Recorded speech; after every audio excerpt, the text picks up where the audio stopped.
పెరుగుతున్న కరెంటు ఖాతా లోటును దృష్టిలో ఉంచుకుని భారతీయులంతా బంగారంపై మక్కువ తగ్గించుకోవాలని ఆర్థిక మంత్రి పి చిదంబరం సూచించారు.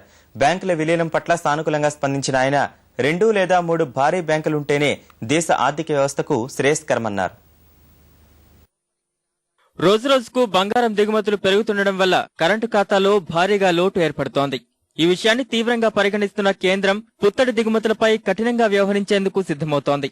అవసరమైతే మరిన్ని నిర్ణయాలు తీసుకుంటామని కాంపిటీషన్ కమిషన్ ఆఫ్ ఇండియా కార్యక్రమంలో పాల్గొన్న తర్వాత ఆర్థిక మంత్రి చిదంబరం అన్నారు.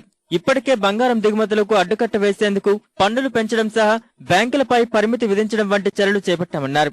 ఏప్రిల్ మేలో దేశవ్యాప్తంగా పెళ్లిళ్లు జరుగుతుండడం, అక్షయ తృతీయ సందర్భంగా పుత్తడి దిగుమతులు మరింత పెరుగుతాయని ముందుగానే ఊహించినట్లు వెల్లడించారు. 2001లో 471 టన్నులుగా ఉన్న బంగారం దిగుమతులు ప్రస్తుత సంవత్సరానికి 1017 టన్నులకు చేరుకుందన్నారు. ఈ నేపథ్యంలో ప్రజలు బంగారంపై మమకారం తగ్గించుకోవాలని చిదంబరం సూచించారు. At our instance, the RBI has now instructed the banks that they should not import gold or offer gold. Some more steps, if necessary, would have to be taken. But all I can say at the moment is to appeal to the people of India to contain their passion for gold. This passion for gold is causing the imports and it's leaving a big hole in the current account deficit. సంస్కరణలు అమలు చేయడంలో ప్రభుత్వం విఫలమైతే Bharat రేటింగ్లను తగ్గిస్తామన్న standard and poor సంస్థ హెచ్చరికపై చిదంబరం స్పందించారు. Bharat ratings ను పెంచాల్సిన అవసరం ఉందన్న ఆయన ఇందుకోసం ఆ సంస్థతో కేంద్రం సంప్రదింపులు జరుపుతోందని తెలిపారు.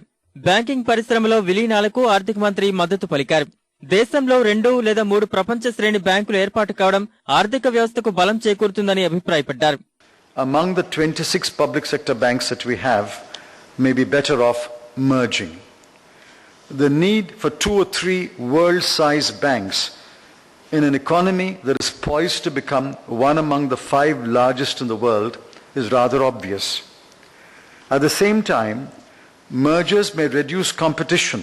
ప్రస్తుతం ఉన్న బంగారం దిగుమతుల్ని ఏడాదికి 700 టన్నులకే పరిమితం చేయాలని ప్రధాని ఆర్థిక సలహాదారు సూచించిన తరుణంలో ఆర్థిక మంత్రి వ్యాఖ్యలు చేయడం ప్రాధాన్యం సంతరించుకుంది.